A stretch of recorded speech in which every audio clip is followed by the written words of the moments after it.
ನಮಸ್ಕಾರ ಸ್ನೇಹಿತರೆ, ನಿಮ್ಮೆಲ್ಲರಿಗೂ ನಮ್ಮ ಯೂಟ್ಯೂಬ್ ಚಾನೆಲ್ಗೆ ಸ್ವಾಗತ. ನವರಾತ್ರಿಯ ಈ ದಿವ್ಯ ಸರಣಿಯಲ್ಲಿ ನಾವು ಈಗ 5ನೇ ದಿನಕ್ಕೆ ಬಂದಿದ್ದೇವೆ. ಇಂದು ಮಾತೃತ್ವ ಮತ್ತು ಅಸೀಮ ಪ್ರೀತಿಯ ಸಂಕೇತವಾದ ಶ್ರೀ ಸ್ಕಂದಮಾತಾ ದೇವಿಯನ್ನು ಪೂಜಿಸುವ ಸಮಯ. ದುರ್ಗಾದೇವಿಯ ಈ ರೂಪವು ಅತ್ಯಂತ ಶಾಂತ ಮತ್ತು ಕರುಣಾಮಯಿ. ಸ್ಕಂದ ಎಂದರೆ ಶಿವ ಮತ್ತು ಪಾರ್ವತಿಯ ಮಗನಾದ ಕಾರ್ತಿಕೇಯ, ಅಂದರೆ ಷಣ್ಮುಖ. ಮಾತಾ ಎಂದರೆ ತಾಯಿ. ಹೀಗಾಗಿ ಸ್ಕಂದಮಾತಾ ಎಂದರೆ ಕಾರ್ತಿಕೇಯನ ತಾಯಿ. ಮಗನನ್ನು ಮಡಿಲಲ್ಲಿಟ್ಟುಕೊಂಡು ಸಿಂಹದ ಮೇಲೆ ಕುಳಿತಿರುವ ಈ ತಾಯಿ ಎಲ್ಲಾ ತಾಯಂದಿರ ಶಕ್ತಿ ಮತ್ತು ಪರಾಕ್ರಮವನ್ನು ಪ್ರತಿನಿಧಿಸುತ್ತಾಳೆ. ದೇವಿಯ ರೂಪ ಮತ್ತು 5ನೇ ದಿನದ ಬಣ್ಣ. ಸ್ಕಂದಮಾತಾ ದೇವಿಯು ಸಾಮಾನ್ಯವಾಗಿ 4 ಕೈಗಳನ್ನು ಹೊಂದಿರುತ್ತಾಳೆ. ಒಂದು ಕೈಯಲ್ಲಿ ಮಗನಾದ ಸ್ಕಂದನನ್ನು ಹಿಡಿದಿರುತ್ತಾಳೆ. ಉಳಿದ 2 ಕೈಗಳಲ್ಲಿ ಕಮಲದ ಹೂವು ಮತ್ತು ಇನ್ನೊಂದು ಕೈಯಲ್ಲಿ ವರವನ್ನು ನೀಡುವ ಅಭಯ ಮುದ್ರೆಯನ್ನು ಹೊಂದಿರುತ್ತಾಳೆ.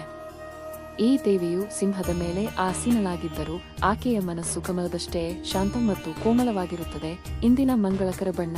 5ನೇ ದಿನಕ್ಕೆ ಮೀಸಲಾದ ಬಣ್ಣಗಳಲ್ಲಿ ಹಳದಿ ಪ್ರಮುಖವಾದುದು. ಹಳದಿ ಬಣ್ಣವು ಸಂತೋಷ, ಜ್ಞಾನ ಮತ್ತು ಸಮೃದ್ಧಿಯ ಸಂಕೇತವಾಗಿದೆ.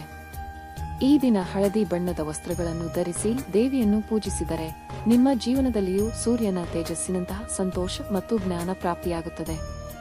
ಪುರಾಣ ಕಥೆ. ಸ್ಕಂದಮಾತೆಯ ಕಥೆ. ಪುರಾಣದಲ್ಲಿ ತಾರಕಾಸುರ ಎಂಬ ಅಸುರನು ದೇವತೆಗಳನ್ನು ಕಾಡುತ್ತಿದ್ದಾಗ ಅವನನ್ನು ಸಂಹರಿಸಲು ಶಿವಪಾರ್ವತಿಯ ಪುತ್ರನಾದ ಸ್ಕಂದನೇ ಹುಟ್ಟಿದ.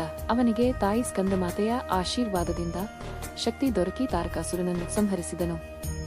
ಆದ್ದರಿಂದಲೇ ಸ್ಕಂದಮಾತೆಯ ಆರಾಧನೆ ಮಾಡುವವರು ಎಲ್ಲ ಅಡೆತಡೆಗಳನ್ನು ಗೆದ್ದು ಯಶಸ್ಸನ್ನು ಸಾಧಿಸುತ್ತಾರೆ ಎನ್ನುವುದು ನಂಬಿಕೆ. ಈಗ ಪೂಜಾ ವಿಧಾನ ಮತ್ತು ನೈವೇದ್ಯ. ಇಂದು ಹಸಿರು ಬಣ್ಣದ ವಸ್ತ್ರ ಧರಿಸಿ ದೇವಿಯನ್ನು ಆರಾಧಿಸುವುದು ಶ್ರೇಷ್ಠ. ದೇವಿಗೆ ಹಳದಿ ಬಣ್ಣದ ಹೂವುಗಳ ನೈವೇದ್ಯವಾಗಿ ತಾಯಿಗೆ ಪಾಯಸ ಅಥವಾ ಫಲಹಾರಗಳನ್ನು ಅರ್ಪಿಸುವುದು ವಿಶೇಷ. ಪೂಜೆಯ ನಂತರ ಅದನ್ನು ಪ್ರಸಾದವಾಗಿ ಹಂಚುವುದರಿಂದ ದೇವಿಯ ಕೃಪೆಗೆ ಪಾತ್ರರಾಗಬಹುದು. ಇನ್ನು ದೇವಿಯ ಶ್ಲೋಕ. ಓಂ ದೇವಿ ಸ್ಕಂದಮಾತಾಯೈ ನಮಃ. ಈ ವಿಷಯ ಇಂದಿನ ಪೂಜೆ, ದೇವಿಯ ಕತೆ, ಶ್ಲೋಕ ಮತ್ತು ಬಣ್ಣದ ಮಾಹಿತಿ ನಿಮ್ಗೆ ಇಷ್ಟ ಆದ್ರೆ ನಮ್ಮ ಚಾನೆಲ್ನ ಸಬ್ಸ್ಕ್ರೈಬ್ ಮಾಡಿಕೊಳ್ಳಿ ಮತ್ತೆ ಪಕ್ಕದಲ್ಲಿರುವ ಬೆಲ್ ಐಕಾನ್ ಕ್ಲಿಕ್ ಮಾಡಿ. ಈ ವಿಡಿಯೋನ ಲೈಕ್ ಮಾಡಿ, ಶೇರ್ ಮಾಡಿ ಮತ್ತೆ ಕಾಮೆಂಟ್ ಮಾಡಿ. ಮತ್ತೆ ನಾಳೆ ನವರಾತ್ರಿಯ 6ನೇ ದಿನದ ಬಗ್ಗೆ ತಿಳಿಯೋಣ.